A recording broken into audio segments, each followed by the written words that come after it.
So tribes begin to send people to the mountains to have visions, to try to figure out how they could survive. At that time, there was 100,000 cities in the Mississippi Valley alone called the Mound Civilization. Cities built on great mounds. Those mounds are still there. If you ever drive through Ohio or the Mississippi Valley, they're tourist attractions now. There was 100,000 cities of native people.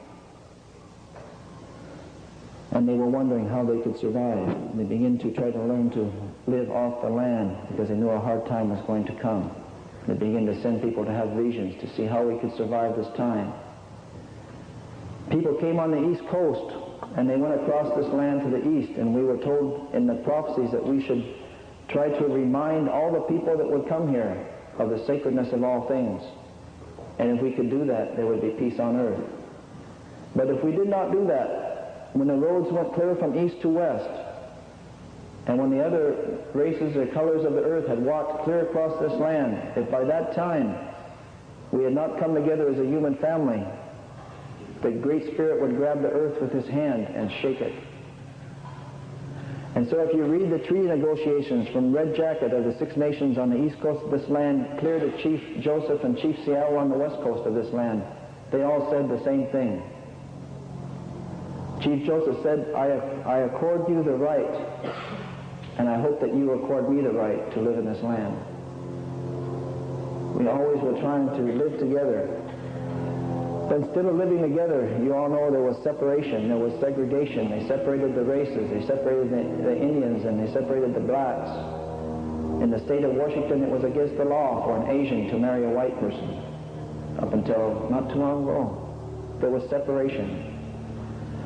So when they got to the west coast of this land, the elders that were aware of many of these prophecies, and I should say that I know that every one of you from your tribal backgrounds have your own prophecies, and I'm probably not the most deserving person to be speaking, and there is going to be a time, I think, on the agenda for other people to share, and I hope that you open up and do share. When they got to the west coast of this land, they said they would then begin to build a black ribbon, and on this black ribbon they would move a bug. And when you begin to see this bug moving on the land, that was a sign for the first shaking of the earth. And this first shaking of the earth would be so violent that this bug would be shaken off the earth into the air, and it would begin to move and fly in the air. And by the end of this shaking, this bug would be in the air around the world. And behind it would be a trail of dirt. And eventually, the whole sky of the entire earth would become dirty from these trails of dirt. And this would cause many diseases that would get more and more complicated. So the bug moving on the land, of course, it's easy to see now. In 1908, the Model T Ford was mass-produced for the first time. So the elders knew the first shaking of the earth was about to come about. That's the First World War. In the First World War, the airplane came into wide usage for the first time. That was the bug moving into the sky. And so then they knew that something very important would happen. There would be an attempt to make peace on earth on the west coast of this land, and so the elders began to watch for this. And they began to hear that there was going to be a League of Nations in San Francisco. So the elders gathered in Arizona around 1920 or so, and they wrote a letter to Woodrow Wilson, and they asked if Indian people could be included in the League of Nations. At that time, the United States Supreme Court had held that a reservation is a separate and semi-sovereign nation, not a part of the United States, but protected by it. And this was of concern because people didn't want the reservations to become more and more separate. They didn't want them to be considered nations. So they did not write back, and the native people were left out of the League of Nations. So that circle was incomplete. In the League of Nations circle, there was the southern door, the yellow people. There was the western door, the black people. There was the northern door, the white people. But the eastern door was not attended. And the elders knew that peace would not come on earth until the circle of humanity is complete. Until all the four colors sit in the circle and share their teachings, then peace will come on earth. So they knew things would happen. Things would speed up a little bit. There would be a cobweb built around the earth, and people would talk across this cobweb. When this talking cobweb, the telephone, was built around the earth, a sign of life would appear in the east, but it would tilt and bring death. It would come with the sun. But the sun itself would rise one day, not in the east, but in the west. So the elders said, when you see the sun rising in the west, and you see the sign of life reversed and tilted in the east, you know that the great death is to come upon the earth. And now the Great Spirit will grab the earth again with his hand and shake it. And this shaking will be worse than the first. So the sign of life reversed and tilted, they called that the swastika. And the sun rising in the west was the rising sun of Japan. These two symbols are carved in stone in Arizona. When the elders seen these two flags, these were the signs that the earth was to be shaken again. And the worst misuse of the guardianship of fire is called the gourd of ashes. They said a gourd of ashes will fall from the air. It will make the people like blades of grass in a prairie fire, and things will not grow for many seasons. I saw on TV not too long ago they were talking about the atomic bomb, the gourd of ashes. They said it was the best kept secret in the history of the United States.